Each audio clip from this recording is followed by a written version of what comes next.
I'm actually impressed. I think the Blades are playing pretty well. Certain moments of excitement. It's a lot of tippy-tappy football. It looks good, no end product. I think defensively we were just wide open, particularly second half. We were just so susceptible to that break. An Easter weekend which really was needed to be 4 points minimum. 6 would have been ideal. We ended up getting just the 1.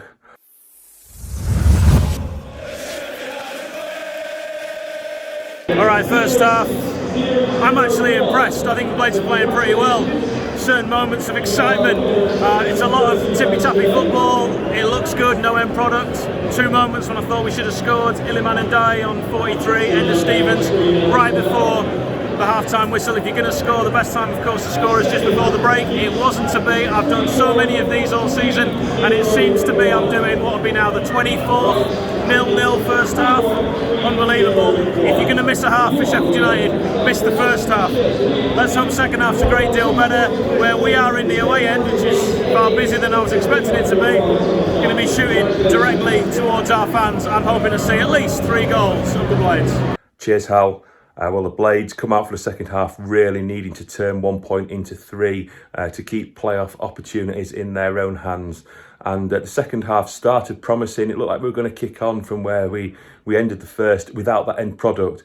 Cross came in, Jack Robinson header on goal, saved by Bentley, who fired it forward quickly, and I couldn't believe it. There were 3 on 2 all of a sudden. Oliver Norwood, he was tracking back. He stopped about 40 yards from goal. Chris Martin, therefore, is left on his own. Cross comes in, 1-0. Who to blame? I mean, it went out right. Egan followed his man, but Chris Martin, he gets goals, doesn't he? He's done it for many a year. He caused the Blades trouble. Sorry, I'll not do a load of Coldplay puns because it was just so disappointing.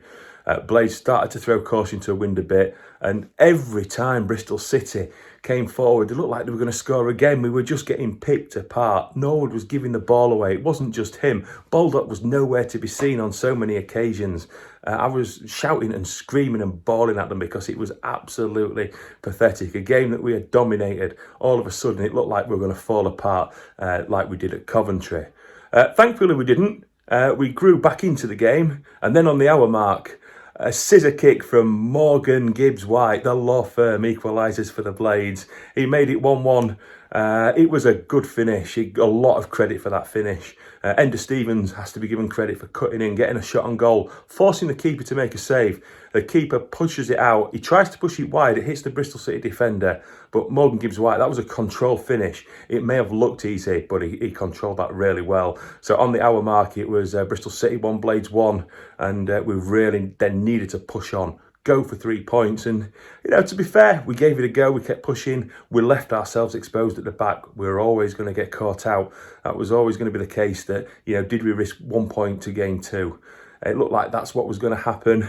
𝐍𝐸𝐲𝐸 just ran out of steam, so Will Asula, he was given quarter of an hour to try and do something for the Blades. And as the clock ticked into injury time, he had a shot on goal, which you know, he was on target. We'll give him that. But the Blades, they had sort of little opportunities about those real clear-cut ones. And at the end of the day, it ends Bristol City 1, Sheffield United 1. An Easter weekend which really was needed to be 4 points minimum. 6 would have been ideal. We ended up getting just the 1. So 43 games gone, just the 3 to go. It is in our own hands just, although goal difference could come into it. I'm telling you what, Blades, Sheffield United 4, Middlesbrough 1 is looking like one hell of a game. Over to some positives and negatives. Pick the bones out of that. Hiya Blades, so just doing positives and negatives for today's draw with Bristol. Starting with the positives, you know, I thought we actually played quite well today. I thought we had some really nice interplay. I thought going forwards, we at least looked like creating chances. You know, I thought Gibbs-White, I thought 𝐍𝐸𝐲𝐸 was really bright. I think when he came on, we didn't have the same control. We weren't having the same interplay. But I did think Asula looked bright when he'd come on as well. He looked big, he looked physical, like he could maybe stand up to the level. So that's good to see at the very least. I think the other positive is that nobody else around us seems to want it very much to come and take this 6th spot away from us. Obviously, no win today for Blackburn, a defeat for Middlesbrough. So it is still in our own hands. just got to hope that we're good enough to take that opportunity, which of course brings us to the negatives. I thought there were a couple today. I think defensively we were just wide open, particularly second half. We were just so susceptible to that break. We've conceded a really bad goal. You know, Basham's had a shocker, to be honest. Thought it looked a little bit rusty, but he's not been able to win the ball, and then they've scored a really easy one. And then they had 2 or 3 similar opportunities where they've just cut through us on the break and really could have taken chances. From our perspective, even though our play was better, even though we did look like creating chances, we've just got nobody that can finish. You know, we've had some good chances in the first half. 𝐍𝐸𝐲𝐻's had a chance and 𝐍𝐸𝐻's had a chance. And I think we just need somebody cutting edge. We need a striker to be fit. And hopefully, in the positive section next week, we'll be saying that Billy Sharp's back and playing. Because I think that's what we're really, really missing. Another negative is another injury, George Baldock going off. Hopefully that's not a bad one, because obviously with Bogle out, we are struggling a little bit on that right-hand side. So hopefully it's not going to be a bad one and he will also be fit. But overall, it is a decent point. You know, it's still in our hands. We come back from behind and, you know, we've managed to get that goal. It was quite a nice goal that 𝐍𝐸𝐲𝐻 scored as well. Want to give him credit for that. But yeah, work to be done, and hopefully we can keep up those performance levels, cut out some of the mistakes at the back and take some chances next week. Well, I suppose that's what happens when you don't have any recognized strikers to play. Lots of endeavor, lots of flicks and movement, and lucky to get some end product in the second half. So somehow we're still in 6th place, somehow we're still in the playoff positions. Let's take a look at the ratings from that one. League One West. West gets a 6 from me today. I mean, really not much to do. He was never going to save that goal.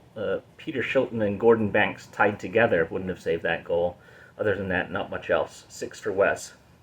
George Baldock, just having a tough run as late. Just, you know, our whole right side of our attack doesn't look right. Baldock gets a 4.5. I think Bogle will be back in before we know it next season. Good to see Bash back. I think Chris Basham being back just changes the dimension of our team. There's a bit of a debate going on Twitter right now about how at fault he was for Bristol City's goal, but he gets a 6.5 from me. John Egan in the middle. You know, I think he should have been tighter to Martin, the goal scorer for Bristol City. I think he got beat behind him, and that goal was a bit too easy. He gets a 5.5 from me.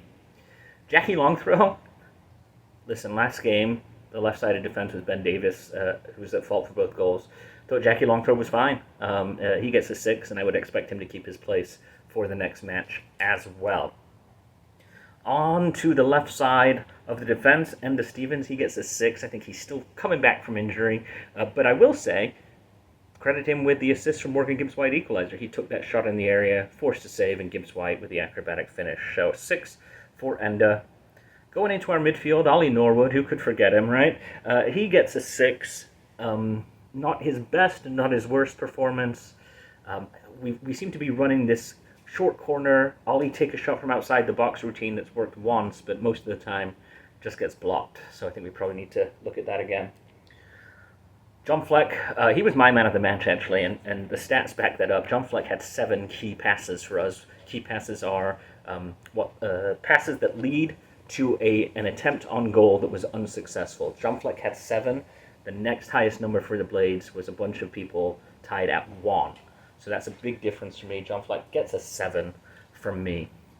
Sander Berge, I was watching the first 20, 30 minutes of this game, and I thought this is going to be one for Sander. He's going to get a high rating. He's going to impact this game. And he just fell off. So he gets a 5.5 from me, and we need to see more from him in these closing matches here. 𝐍𝐸𝐲𝐻, tough one for him today, right? Because he doesn't have a striker to play into. He's got to interact with Iliman and see what he can do. Great goal from him. Probably not his most dynamic performance, but again, Morgan 𝐍𝐸𝐲𝐻 on a bad day is better than a lot of championship players on a good day. 7 from me. Iliman Ndiaye, he gets a 6.5. I thought, much like Berge, he tapered off, but he had a lot more to his performance before he tapered off. So 6.5 for Iliman from me. Onto the subs, Willow Sula. I do like the look of him. He didn't get a lot done for us, but he came in to be a lone striker, really, when we didn't have a striker on the pitch beforehand. So he gets a 6 from me. Ben Osborne, also a 6, just didn't have enough time, really, to affect the game. So he gets a 6 from me. Connor Howerhan, I mean, he was on for the blink of an eye, so no need to talk about him, but if you really want to put a number to it, we'll give him a 6. And for Hecky, I'll give him a 6 as well. It's a tough one. You're just playing the hand you're dealt at this point. You don't have many players to play. I thought we looked far better than the Reading debacle, and hopefully we get some players back and attack these last 3 games with some gusto. So as usual, give the channel a subscribe, give this video a like, give us a comment, let me know what you think of these ratings, tell me how far off base I am, or how much you agree with me, and we'll do this all again. Fingers crossed, 3 matches to go. We'll see you next time. Up the Blades.